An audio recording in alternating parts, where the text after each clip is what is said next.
Yo, yo, yo, what is up, everybody out there in Kane Nation? That was a tight one there for just a moment. I got a little scared going into the second quarter, but we managed to pull it off against the juggernaut that is Florida A&M. Slim Shady, Alex, what's going on, guys? Shout out to the what HB. yeah, at least we're not Notre Dame. Well, and shout out to the what is it, two-time defending HBCU national champions. Yeah, they did pretty good. I mean, it was a pretty good game. I mean, I have a question because I know they're an HBCU that plays in the FCS. Is the HBCU championship a different championship than the regular FCS? Like, how does that work? I believe it is. Yes. Yeah, I have no idea. I mean, listen. My knowledge on FCS football period is pretty small, but I do believe it is. HBCUs do have a separate title. Okay. Learn something new every day. I had no idea. So, Alex, you're just now leaving the game, you say? No, I left the game a while ago. I'm gonna be on for like the next 10 minutes because I'm on my way to a party. Oh, okay. Yeah, this is super professional. I know Mark is gonna be very happy with this.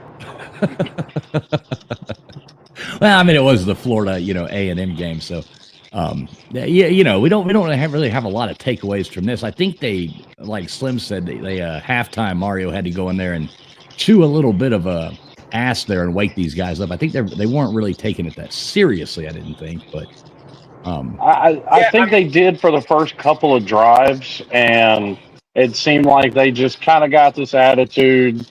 Okay, we've got a lead. This is Florida A&M.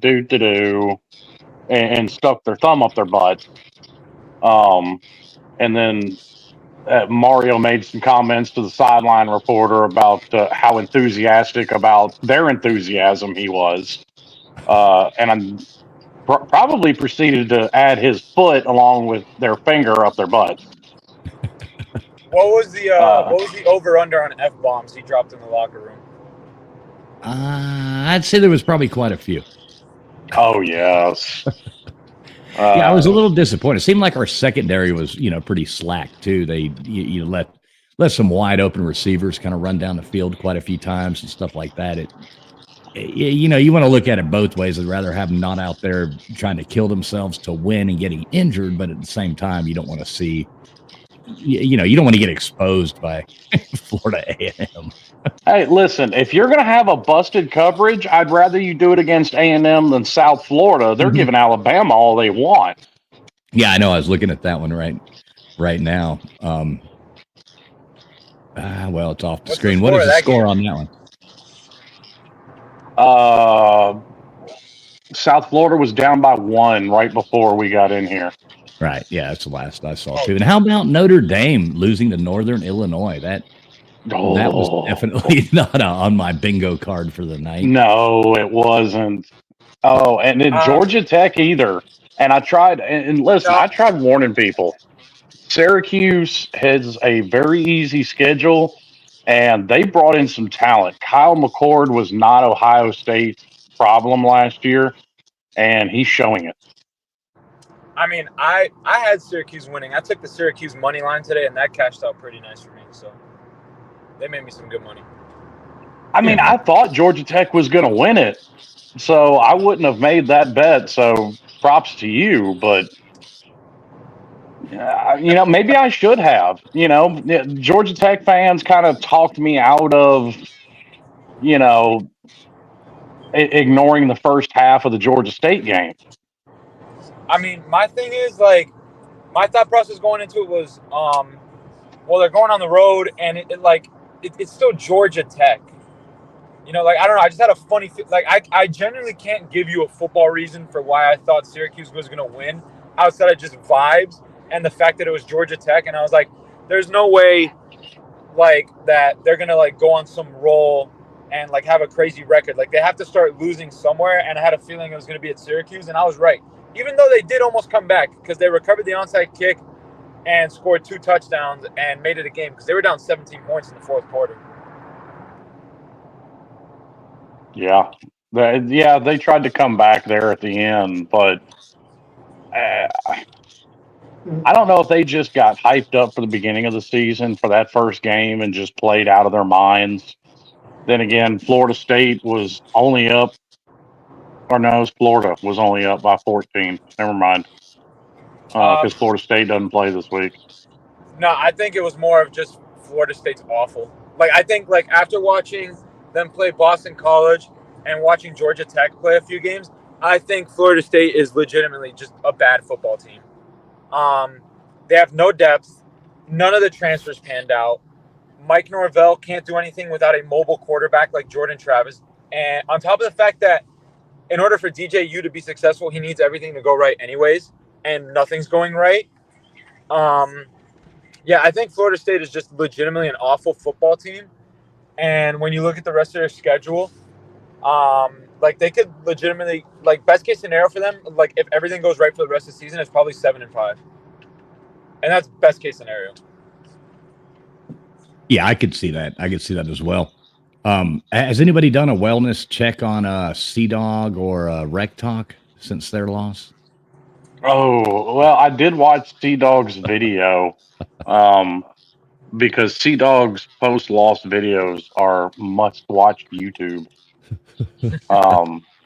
And then poor Rec Talk flew all the way up there to Syracuse to watch that abomination. Yeah, that would be pretty rough. I mean, it looks like I was proven right with the fact that, yeah, I mean, Kyle McCord is a good quarterback, but I was saying it before the year, Georgia Tech's defense is awful. Well, it was awful last year, and they lost a bunch of people, didn't necessarily bring a bunch of people in. Ugh. Yeah. All right, the ACC should be interesting this year. I mean, I heard Clemson's putting up a whooping on Appalachian State. Oh, yeah. It's currently 56-13 at halftime. So, oh my God. Yeah, it's pretty bad. Pretty bad there. In Colorado, I guess Dion's not shining tonight neither. What's the score of that one? I took 28-0 at the half. Okay, wait. Can you also tell me the score of the Tennessee-NC State game? Because I parlayed Tennessee to cover and win, and then Nebraska to win. Tennessee is up 27-3. Tennessee. Okay. All right. So if both of these hold, then that's some more money in my pocket. Good. There you go. Yeah, heck yeah. I should have taken. I keep saying I want to get into that sports betting, but I know as soon as I do that, everybody that gives me advice will lose because I never do good at betting. That's my thing. I know this game kind of showed us we overreacted to one single game because especially on the offensive line, once you get past that 10-man rotation that they have, there's something to be desired. Yeah, we were like the three deep, or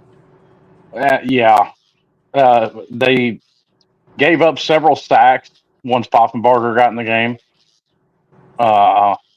Although run blocking seemed a little better. Go figure. Yeah, and it's hard to look at. I didn't like the run blocking from the first unit. It's hard to look at a game like this too and overreact, again, or not overreact, because you can't tell me these people show up to play a game like they showed up to play against Florida. I mean, when you're showing up to play Florida A&M, I mean, how pumped are you, walking out there like, okay, guys. And actually, that's actually a valid point, because that's always a concern after a Florida State game, after a Florida game. It's kind of an emotional letdown the next week. Are you going to get up for that next game like you do a Florida or a Florida State or a big-time game? Right. Or even with, like 2017 with Notre Dame, the week after we played Virginia, and we were down 14 points at two different points in that game. We ended up winning, but still, like, it was way closer than it should have been against a like mid-ass Virginia team. Well, don't forget, basically every game gave us a heart attack that year, except for the Notre Dame and Virginia Tech games. True. But here's Here's another thing. We were talking about it back there. Mario needs to start taking these starters out earlier because he left them in way too long against Florida last week in a blowout, and then this week Cam was in way over halfway through the third quarter. Yeah, I think there was like 6 minutes, maybe 3 left in the third quarter when he rushed in that touchdown. And I mean, even the commentator said if there's any question of pulling him now, I think the conversation should be done. And thankfully it was. Yeah, well, and like we I said left before, right after too, that touchdown. he got his 304 yards, and then they pulled him. So it could have had something to do with, wanting to, pad his stats a little bit, which I don't like. What I think it was Mario saw that sloppy ass first half and then said, no, you guys are still playing going into the third quarter. And then he kept playing them, and they looked up and they saw Cam was almost at 300 yards, and they're like, man, he just needs like 15 more yards. Like, just throw it out. Because right after he got over 300, we just ran the ball for the rest of that drive. I think it was a little bit of both. Like, it was punishment for, staying, like, sort of jerking off in the second quarter, and then once he got close to 300, they were like, let's just get him over that, like, hill. Yeah, and I'm going to tell you this, and everybody here, the same thing I said when we were talking about this before. If that be the case, then Mario Cristobal has still not learned his lesson. Did he not take the knee, Slim? No, he didn't. And I mean, yeah, we sit here and laugh about it. It's a blowout, but okay. What on that very last run of the game? What if Jordan Lyle blows his knee out? Then what? Oh yeah, it'd be horrible. Okay.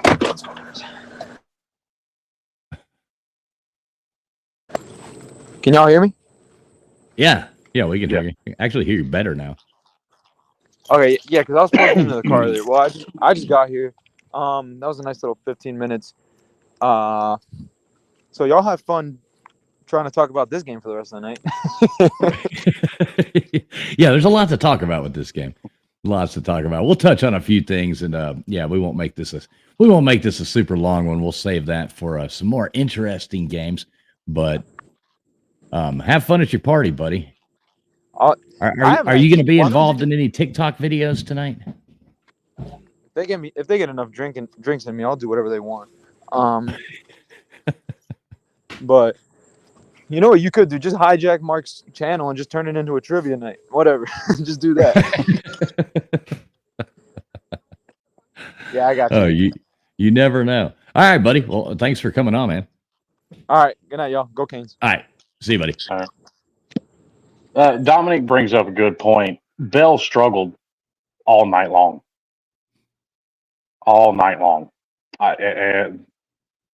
That's something I need to see improve. Now, granted, if he struggles here and he doesn't struggle in 3 weeks, okay, fine. But that's something that definitely needs to be corrected. And they got a little pass happy for my taste too. Like when you get out of the first quarter against Florida A&M and you've got 45 or 65 yards rushing, I'm not a fan. Right. What did we end up? I was looking at the stats right now. So we ended up, Cam Ward, he went 20 for 26 with 304 yards. So he averaged 11.7, 3 touchdowns. Poffenberger went 6 for 7, surprisingly, for 20 yards and 2.9 average. So a lot of short passes for him. What did we rush for the team? 200. I know Damian Martinez, 224. Okay. Yeah, I know Martinez finished 10 carries for 90 yards, which, I'm never going to complain about a back getting 9 yards and a rush average. But at the same time, why does he only have 10 carries? Right.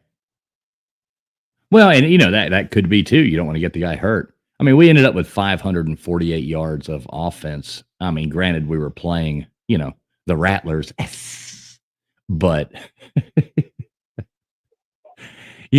all in all, I think we looked. Yeah, you can't expect a lot from a game like this, a takeaway necessarily. But well, no, I mean, a game like this, really, you're just looking for things to critique because you expect what they did, which is to blow them out. So really, all you're looking for in a game like this is stuff you need to work on.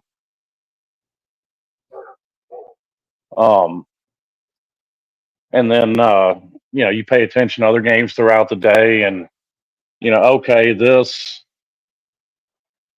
way South Florida's playing, okay, you need to work on this because they can exploit it, that kind of stuff. Yeah, is anybody else out there rooting for South Florida right now? Right. I haven't seen if anybody scored what the update was on that, but that would be nice to see. So the ACC, I mean, it's pretty much in a like who knows? I mean, we're sitting pretty in it, which we haven't even entered into it yet, but it's all over the place. Like I don't. It seems that way, but then again, like I said, there's no need to overreact to one game because now, granted, it's App State, but Clemson looks like they have an offense. Yeah, and Ink Kane here, he still have things to work on, second and third string, kind of concerning. That's what we were talking about, I think, right before you got in here. Even Mario said he was pissed off. Yeah, it didn't look too good once we got into a little bit of the depth there, especially on the line and, things like that.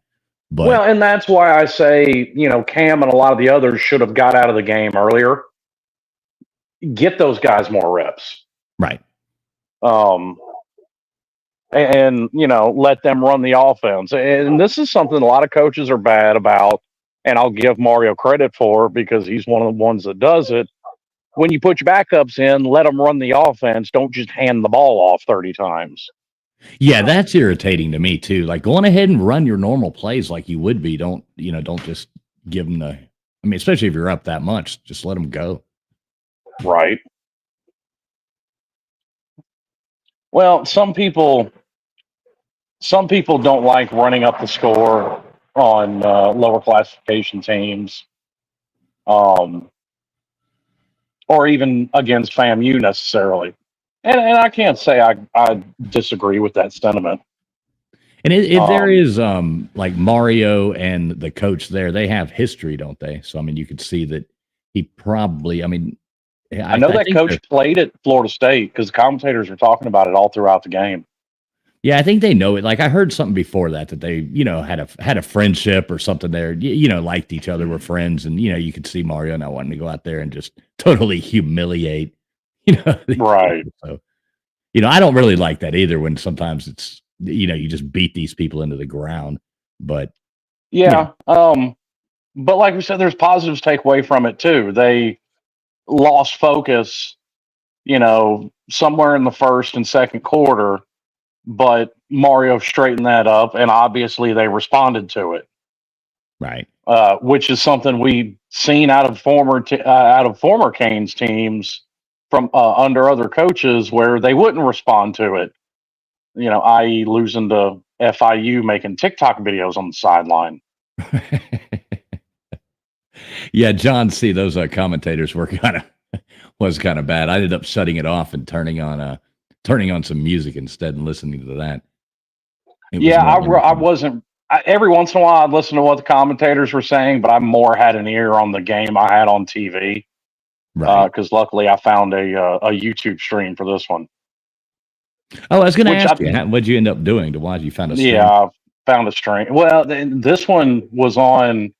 You wouldn't have found it on any TV. I mean, it wasn't even on ESPN3. It was basically like only if you have ACC Network Plus would you have gotten this game. Right. That's what I watched it on, was ACC Network Plus. Yeah. So. Which I don't like. I don't like them doing that. Don't sit there and make people have to find a way to stream a game when, I mean, well, I get it too, because there's only so many channels. Like I'm sure somebody was playing on CW, and so they didn't want to stick this game. They probably had something better to put on CW than this. Playing on the Lifetime network. Yeah. Brian's talking about he was surprised when they win for 2. I was too, but then again, I understand it because this is the kind of game. This is the kind of game where you try stuff like that, see if you can get something to work. You experiment a little bit. It's practice, at that point. I mean, that's all these games are, is practice. So, going ahead and give it a shot, run the drill, because eventually in the season, we're going to need to make that 2-point conversion at some point in a game. No, probably. Yeah. So I don't mind trying something here to, if you got a new play you've drawn up, you want to experiment a little bit, go for it in a game like that. Or next week. Next week's, I mean, yes, it's a step up in competition, but not a whole lot. Yeah, but is it Ball State, correct? Next week? Yeah. Yeah. Ball State. So yeah, they'll be a little bit better than this, but now I was actually kind of surprised. I mean, the Rattlers, they did make some good passes downfield, got open, did what they, were supposed to do. Not a horrible football team, especially for their division. Well, no, they're not. And somebody put it in the comments a few minutes ago. They end up getting a lot of D1 transfers. Yeah. I say D1 Group of 5 or Power 5, 1A instead of 1 AA transfers, FBS transfers. Right. I was kind of disappointed their band didn't get to come, but whatever. I guess they were disappointed too, or thought that we were disappointed. Whatever. Right. Nobody gives a damn about the band. No, nobody cares at all. I mean, cheerleaders maybe, but band, we're not gonna, talk about that. So what do you think going into Ball State there, Slim? You think we're gonna tighten things up a little bit? Think Mario will have them, whipped into shape a little better, just taking it more seriously? Yeah, well, yes, you do take Ball State more seriously. I say that. I mean, we're talking about Florida A&M. They are, we mentioned it earlier. They're 2-time defending, HBCU champions. So, I mean, maybe they could be considered on the same level. But you still need to do some cleanup for this game. Now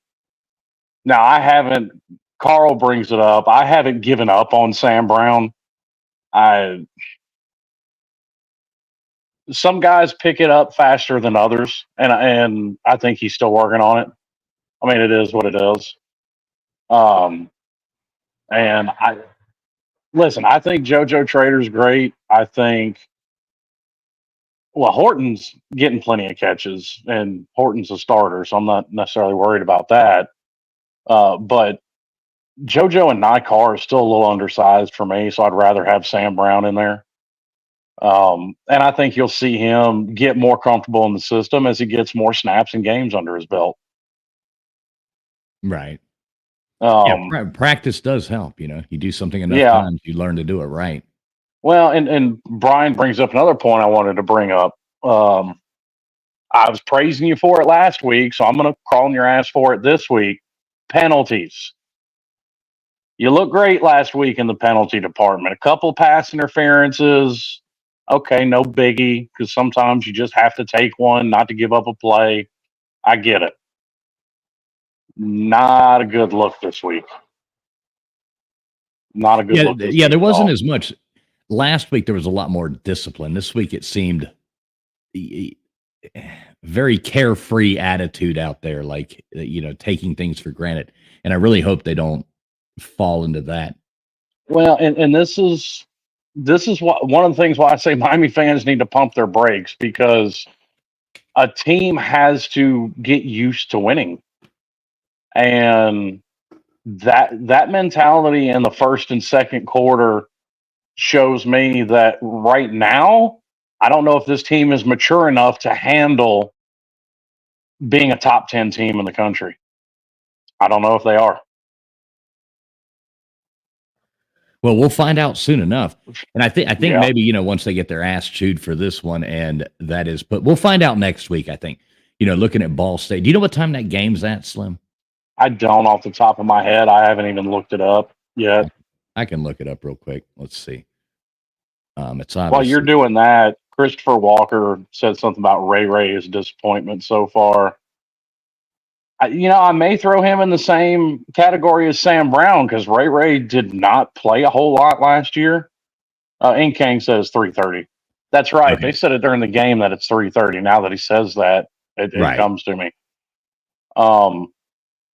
Yeah, I think Ray is another prime example of a guy that needs to get more snaps and get more comfortable, which is why I'm griping about as many starters being in as late into the third quarter as they were. Now, Ball State, they obviously do. I'm looking at their, I guess they've only played one game so far. They must have or maybe they played today. Not sure, Yes, but they they did did. put up 42 points, but they gave up 34 to Missouri State. So, Yeah. Well, neither one of them are great football teams no. by any stretch of the imagination. So it looks like something else here. It looks like South Florida must have stuffed Alabama because Alabama was on about the 7-yard line last time I looked about the score, but now South Florida has the ball. And it's still 13-14. 12 minutes, 1 seconds left. They don't have to lose this game.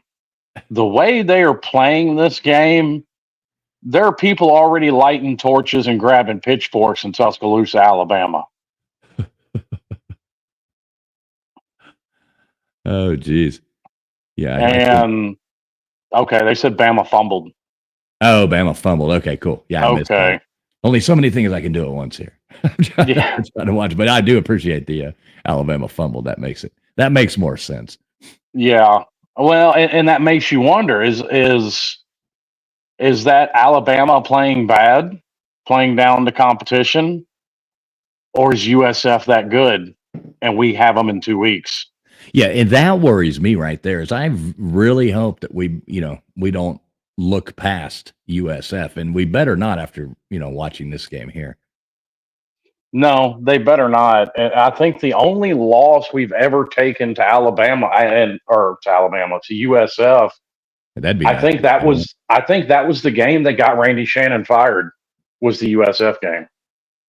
Oh yeah, I remember that. That was bad. Yeah. Well, don't you miss the Randy Shannon years? Looking back on it, I mean, obviously no, because you have the last game in the Orange Bowl, and that 9-3 year was really good with Jimmy Graham. Right. When we beat Oklahoma. But I mean, looking at it in hindsight, Randy never got the backing from the university that even Mark Richt got, much less Mario. Right. So I mean, he was put in a no-win situation. Yeah, there was quite a few coaches there for a long time. Al Golden, Randy Shannon, lots of them were basically in a no-win situation. Yeah, because don't forget, the day after they hired Al was when Yahoo Sports broke that Nevin Shapiro story. Right. Imagine taking that job and then being like, okay, I got the coach. And then that story breaks. You're like, oh, man. So, yeah, we forgot to tell you. We forgot to tell you. Yeah, because they know that stuff's coming. Because Yahoo's going to ask them for comment before they publish it. Yes, of course. So they know it's coming, and they hired him and obviously didn't tell him. And then he walks into a job and he's got, the NCAA parked on your doorstep for 2.5 years. Yeah, they kind of did that man dirty. Did him a little dirty right there, letting that happen. Yeah. But I think Mario is coming to this with the right mentality. And for the most part, it seems like the fan base is kind of behind it where, of Mario's plan of, hey, I come in here, I got some work to do, and it's going to be ugly while we put in some work. And I think there is still work to put in. Listen, as good as I think this team can be, and as talented as I think this team is, I mean, you still need another recruiting class or two before you're to the talent level of a Georgia or an Alabama or an Ohio State. Oh, 100%. And it kind of stinks because this season kind of lines up for us really nice. So I hope they stay focused and we have a good chance to make it to the playoffs. I mean, it's pretty high hopes to think that we can actually win it, but you never know. No, but take advantage of the current state that you're in and win the conference. Right. After that, to me, it's icing on the cake after that, as far as I'm concerned. Right. If we could win the ACC for the first time since we've been in the ACC, that would be huge steps for me. So that's kind of my hope right there. I'll be happy with the season and then win a bowl game, win that and then win, I guess we'd go to I say win a bowl game. I'm still stuck in the old system. At that point we'd be in the playoffs. And if we could make it into the playoffs for the first time, and we'd make it. If we win the conference, we'll get a first round bye. Right. So we would be in the, how would that work? So that would put us in the, with a semifinal game. That'd put us against whoever it may be. And I mean, listen, at that point, even a team with a first round bye, you're going to have to go through 3 top 10 teams to win it all. More than likely. I mean, you're occasionally going to get that group of 5 team that'll pull an upset. And you'll get somebody like, just say for the sake of example, the loser of the SEC title game, that's still going to be a tough team. May not exactly be 10, maybe 11 or 12, but that's still going to be a tough team. Right. It's probably going to be Mississippi State or. Oh, come on now. Let's be serious here. Or no, I'm sorry. Ole Miss. I mean, Ole Miss, not Mississippi. Ole Miss, I could see it. Yeah. I misspoke with Mississippi State. Ole Miss. Yeah. I could see that. And to be honest with you, that may be your best shot at winning a playoff game too, because I mean, that's the shtick that's on Lane Kiffin is he drops big games. Mm-hmm. I mean, ideally, if we could make it to the Orange Bowl this year, that would be like the icing on the cake of the season right there. Because the Orange Bowl is what, the quarterfinal, right? Well, yeah, but we wouldn't play in the quarterfinal. Or no, semifinal. I mean, the Orange Bowl would be the semifinal. Well, it all depends on seeding. I mean, we might. Right. There's two games, but obviously one of them's the Orange Bowl. If we could somehow end up in the Orange Bowl playing at home, that would. Oh, that place would be rocking. Yeah. We need to figure out if that happens. We need to figure out how to get there. Listen, I'll dip into my savings for that. You probably need to. Yeah, I probably would. Not cheap seats there.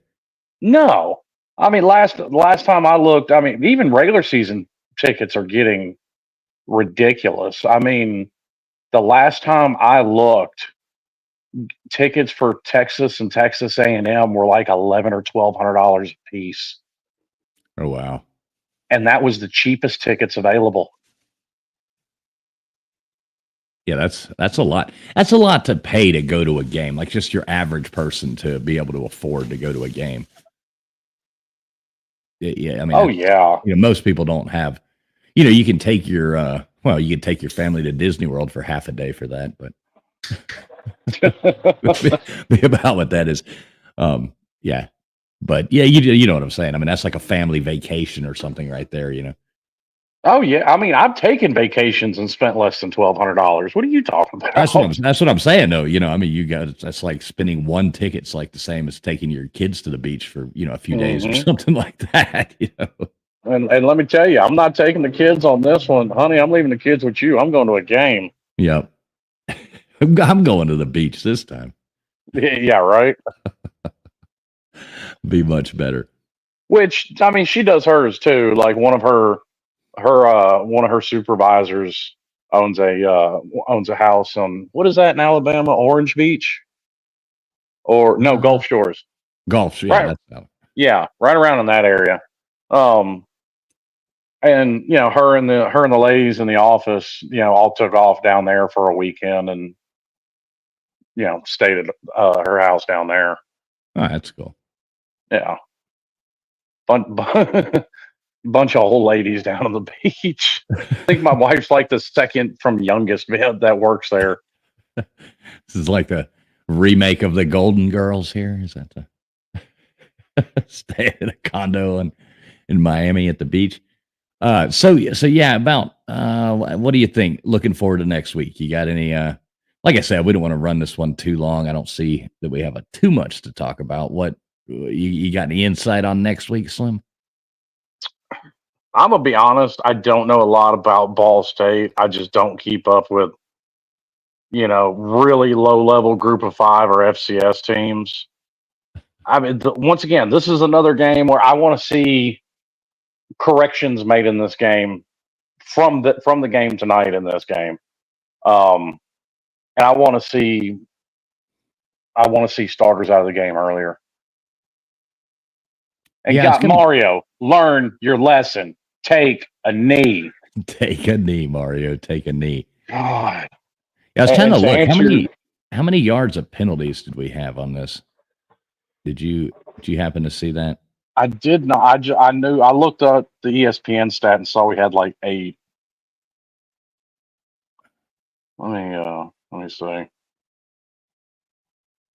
Yeah, I keep getting pop-ups from my internet provider asking me to do a questionnaire instead of letting me use the internet. Well, anyway, I think the point of it is we need to clean up some of those useless penalties and stuff like that. Get everything back in order. Because I mean, it sucks to go out there when you're playing against Florida, one of your biggest rivals ever, at their place and play, almost a clean game, and then come out and just do stupid things We against had a 8 team for like 58. 8 for 58 yards. So I mean, 8 penalties is 58 yards. That's a lot. 58 yards can change a game. It can. It really can. But once again, that penalty, I think a lot of that stemmed from they lost their focus, and late in the first, into the second quarter. And you kind of, when they get into putting in third and fourth stringers, you kind of expect some of those penalties. So I can let that stuff go because those are guys that just don't see a lot of game time, don't see a lot of snaps. But I mean, once again, penalties will cost you a game. Listen, Alabama would still be undefeated against Tennessee for 20 years if it wasn't for 17, 18 penalties in a game. I mean, you screw around with the wrong team, you'll keep a team in a game, extend drives. Because that's something, we didn't focus on, and a lot of people didn't. But a couple of timely penalties extended drives in that Florida game and kept drives alive. Yeah, that's something we need to do. Slim, I think we have our first contestant of the year. Do we? Really? Yeah. No. What's up, Slayground Mike? Slayground Mike says, I need to know if the Rock was packed. I'll wait for ticket info if needed. Hurts me to say this, but lifelong Kane fan about to throw in the fandom towel. Why? Good to see you, Slayground Mike. We do a thing every week, and at the end of the year, we add them up. But we do have a Debbie Downer of the Week award that we do like to give out. And congratulations, Slayground Mike. You are the big winner tonight. I mean, my question is, why would you throw in your fandom towel about whether or not the stadium was packed out? I'm confused. I need an explanation, sir. That makes no sense. Yeah, Alex said he left about a quarter way into the third quarter. Something like that, or halfway through the third quarter. I mean, if you're not there at the end of a blowout, okay, I'm not going to take your lunch money for. And no, it wasn't sold out, but I think there were, at least from the crowd shots that they shown, because they don't have the full whole camera set up there, so you don't get great views of it. But definitely more people than normal for a FAU type game. Yeah, most definitely. There was more people at that game than most the games last season, even at the end of the season. Yeah, well, and I think you're old enough to remember this. I think some people aren't, and I think some people just get caught up on what gets said on the internet. Go back to our last national title. They didn't sell out the Florida A&M game that year either. Like, I think the days, unfortunately, it's just a fact of teams that are in a city like Miami, like USC. People just aren't going to go to an uninteresting game like that. Yeah, there's not a lot of them. I mean, when you start looking at Saturday night in Miami, whether or not you'd rather go watch Miami slaughter the Rattlers or, with all the other things to do, I mean, I would love to be there. I would go to any game that I ever possibly could, but you can see the logic in, especially people who live there, who have the opportunity to go. I don't live there anymore and, don't have the opportunity to go to games like I could. But if I happen to be in town that weekend, any game that I was there for, I would go to. I wouldn't care who it is. But if, you take things for granted when you live in a place. You do. That and there's just other things. There's more things competing for your entertainment dollar in Miami, Florida than there is in Tuscaloosa, Alabama. There just is. Right, 100%. Yeah, you wonder why the stadium's always packed at a place like Appalachian State. But have you ever been there? Yeah, have you ever been to Boone, North Carolina? Right. Have you ever been to Clemson, South Carolina? I mean, it's I mean, for one, Clemson's an agricultural school, so of course it's going to be in the middle of a field. But unless you like the lake, you're not going to Clemson.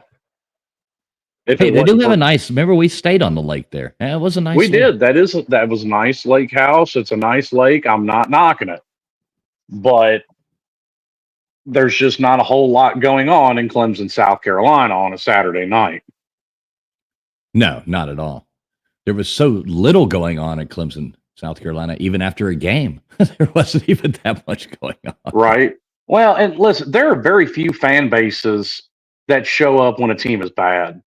Like Nebraska is kind of the exception.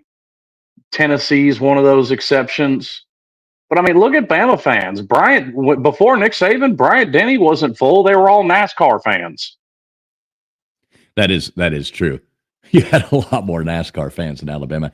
Now everybody in Alabama is a Roll Tide fan because they're good. Hey, South Florida just got another field goal, so we got a 16-21 game with it looks like 6 minutes and 45 seconds left. Listen, they keep playing like this, they're all fixing to go back to NASCAR in a hurry. Okay, so Talladega, go clean up that track because you got some fans headed your way.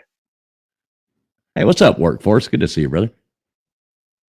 Yeah, this is a good game sitting there watching this South Florida Alabama game. But Clemson's a perfect example. I've talked to, Pete and other Clemson fans, and a lot of them won't admit it online. But if you can get, pull them off to the side and have a conversation with them. I mean, even into Dabo Swinney's tenure, they weren't selling out every game, not until he started winning 10 games a year. Hell, they were ready to run him out the door because he started off 0-5 against South Carolina. They almost ran him out the door. Right. So I just think, especially being in a city like Miami, it is what it is. They're not going to sell out every game. But when the team's good, they'll show up to the conference games. And of course, they'll show up to that place. Going to be packed for Florida State. If we get a playoff game there, that place is going to be absolutely packed. Yeah, and you can see it too. Like when we played Notre Dame. Well, what was that? What year was that? Time goes by so fast. 2017. 2017. Yeah, 7 years ago. But you could see even the same enthusiasm. Nothing's changed since then as far as the fan base enthusiasm. But when we were doing good that year, and then we had Notre Dame, we had the big game, and they packed that place out. And there's no doubt in my mind that they're going to. Next week, Ball State, I don't think it's going to be any packed out stadium. It's probably going to look maybe a little bit more than what tonight, because we're going to move up in the rankings. Obviously, people like to see that number too. Beside the name. I mean, you had were any other Michigan? So we had Michigan and we had Notre Dame lose. Alabama's barely scraping by right now with a win over South Florida. What were we at? Supposedly a dangerous Kentucky team just get absolutely trampled by South Carolina. Right. Yeah, that was pretty bad. South Carolina. And talk about the gutter of the ACC or SEC. That's to trample Kentucky. That's pretty bad. Yeah. Well, Kentucky's actually one of those jobs Bob Stoops is one of those guys, his name comes up for a lot of coaching jobs because he's, managed a few 10-win seasons at Kentucky and a few 9-win seasons. I honestly think you'd be a fool to leave the Kentucky job. Oh, you're never going to win. Exactly. There's never going to be any expectation there. You can win 5 games. You can win 9 games. They're just as happy either way. I mean, you have a job for life. Right. Especially if you win one good game, one upset a year, just to make yourself fun. Workforce, he says, how long of a leash does Dabo get? 1 year or two more without the portal? I think Dabo's got as long a leash as he wants. I pretty much think, I mean, obviously in 5 years, if the program keeps going downhill, maybe I can start looking at that. But Dabo ain't out the door next year. He's not out the door 2 years from now. I don't foresee that happening. Dabo's a Clemson man. They love Clemson man, loves Dabo. They like to complain about him, but they wouldn't want to get rid of him. Yeah. Hey, listen, outside of some big off the field scandal or just a total breakdown of Clemson going 0-12, Dabo's not going anywhere. No. They're never going to fire Dabo. No, not at Nobody's ever been as successful as Dabo at Clemson, ever. Right. And Kyle, welcome in, Kyle. Good to see you, brother. We were talking about that earlier, I'm not impressed. Didn't look like they really cared or tried. And yeah, big win, take it away. It is what it is. Not a lot to take away from this game. It was just kind of meh. But, we did what we were supposed to do, got out there. And like CJ here says, biggest win today was no key injuries. Amen. Amen to that. Yeah. And it's like I said at the beginning, all you're really doing in a game like this is looking for stuff to nitpick about, because that's all you really can do. Well, my biggest nitpick is the penalties.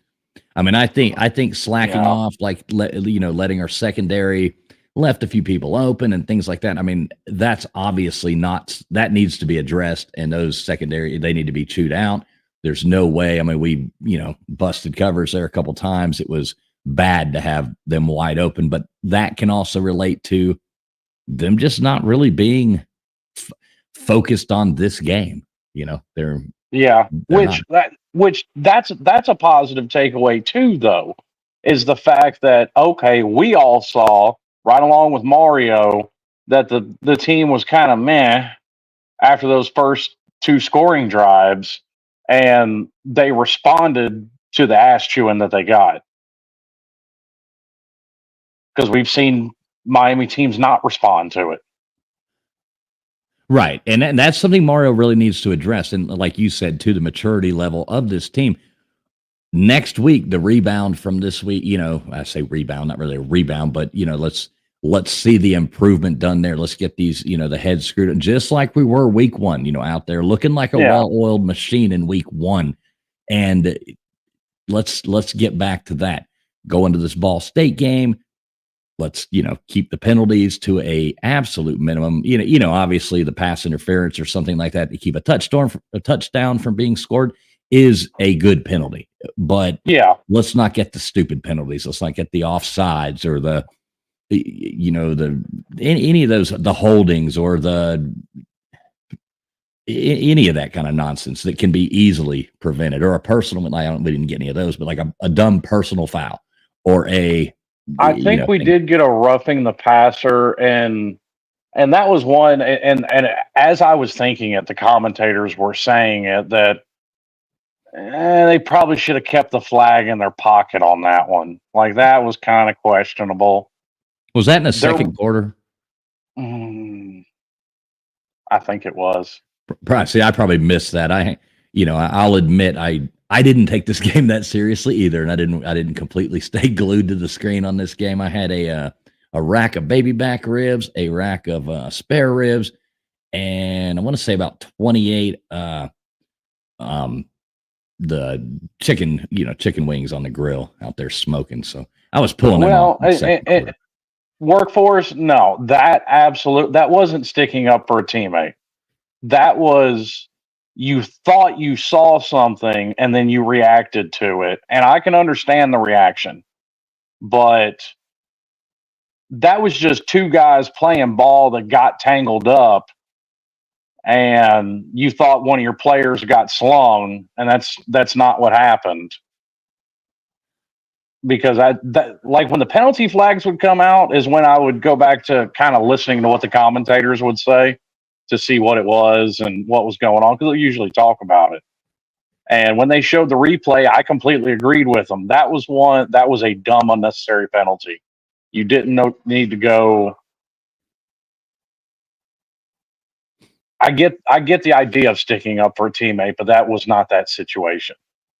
Yeah, and things are sometimes it's easy to see, like from the outside looking in, to correct it. But if you are that person on the field seeing it, you could see it totally different than looking at the film later on and seeing a replay and going, well, yeah, that now I see it differently. And having played sports my life and stuff like that, you take your team very, very seriously. Yeah. If somebody takes out, somebody takes out your player, as they're running on the field, that next play, you're ready to take out that. Everybody on your team's ready to take out that guy on that next play. So, yeah. And to Jeff Watson's point, I honestly kind of agreed with that. They got some sneaky rushing yards though. Like, if you go and look up the stats, they ended up rushing for almost 250 yards. I'm not going to down a 250-yard rushing day. Like I said, they kind of snuck them in there on us. And look at this. Here we go.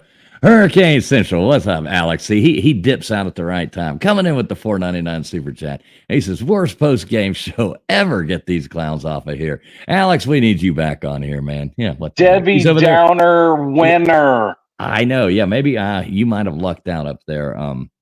What was your name? Mike, you might have lucked out. We might have to upgrade Alex to the new Debbie Downer, as he's over there making TikTok videos with girls at a party in Miami. So, oh geez, yeah, y'all miss if you're just now getting in. You did miss Alex on here at the beginning of the show. He gave us about 15 minutes on his way. He left the game and was headed to a party. So, good for you. Good for you, Alex. Yeah. Oh, too funny. Slim, you got anything else? We're heading into an hour on this one. Hey, I can't believe we pulled an hour out of that. I know we've managed to pull an hour out of this game. That's pretty good, folks. That's why everybody tunes into such a great show, and everybody out here that did tune in, we really do appreciate you. We know, no bitching about the fans not being in the stadiums if the fans can't even show up for the post-game show. Right? Especially the greatest post-game show on the entire internet. I know it. Alex wants to recount. And if you want to know how I know this is the greatest post-game show on the internet, because this is 2024 and I identify as correct. Oh, listen to that. I like it, Slim. I like it. Well, Slim, you got anything going on this week to tell these folks about, or anywhere they should be, or any of that kind of cool jazz? Nope. All right. Well, that being said, yeah, you're about as interesting as this game was. Next week, Ball State. We're gonna see what we're made out of when we go and take them. Hopefully, we'll tune some stuff up. Look like the team we were before. Yeah, the birds without teeth, as opposed to the birds with teeth when we have to go to Louisville. Yeah, they do have teeth in Louisville, don't they? They do, which is kind of surprising. You would figure Louisville, Kentucky, they'd be missing a few, but look at this. Alex said Miami announced attendance was 56,000. He was. I like it. Hey, that includes all the players and coaches for both teams. Right, and the people working there. Yeah, and the cameramen and the refs and the janitor and probably the hobo sleeping out front. Hey, this is not Bobby Dodd, sir. Talk about hobos sleeping out front. Yeah, CJ says Ball State needs to be a clinic like Gainesville and prep for USF. Can't have 3-0 top 10 cockiness going on the road against a team that tested Bama at Bama. Yeah, they did, and I totally agree. Mario's biggest challenge is keeping focus. Totally, CJ. I agree with that. 100%. Now, CJ. I like we've alluded to several times, though. I do think he will have them focused because he refocused them tonight. I think they lost it tonight, and he obviously got them back focused. So I don't think that's something we have to worry about. But it is going to be a challenge. I mean, that's something you have to – in the age of social media, that's just a challenge for every coach in the country. It is. Yeah, 100%. Let me just say this real quick. Anybody who does like Miami content and stuff like that, do tune in to, let's see, where's the right one at? Check out the, I got it up. All right, yeah. Every Wednesday night at 7 o'clock, Mark and, did you see who did it? Yeah, Cam, is he still, I guess he still did it last week. Yeah, tune in, Mark and Cam. They have a great show every Wednesday night at 7 p.m. on this channel here, the Miami channel. You can always catch that every week, all year long, every week. So everybody, please make sure that you do check that out. That is a good show to get their take on what's happening. Cam's a super intelligent guy too. Knows a lot more about football than I do. So I like to tune into it. Got it. Boy, I mean, almost Rain Man like with those stats sometimes. Exactly. I've got to look crap up again. I'm better at like talking trash and having stuff off the cuff. But that's me. I'm a start trash to run talker. Together. Yeah, I'm a trash talker, not a stat talker. So I have trouble with that whole aspect of it. But yeah, and everybody do also check out the college football show Monday through Friday at 10 a.m. Eastern time on Mark Rogers' main channel. That is always good in the morning. Get on there and give Mark a thumbs up. A little bit of a hard time. Tease him a little bit in the chat. Let him know you're there. Let him know that Miami is representing this college football world. Love you too, Alex. Definitely we'll see you next week here for Ball State. And Kyle, Workforce, who else? CJ, and everybody who did tune in tonight. We really do appreciate you. Hopefully next week we'll have a lot more fun stuff to talk about as we prepare for USF. So I guess that's about it. We do appreciate everybody tuning in. Thanks a lot, and we will see you next Saturday about 6:30. Have a great one, guys.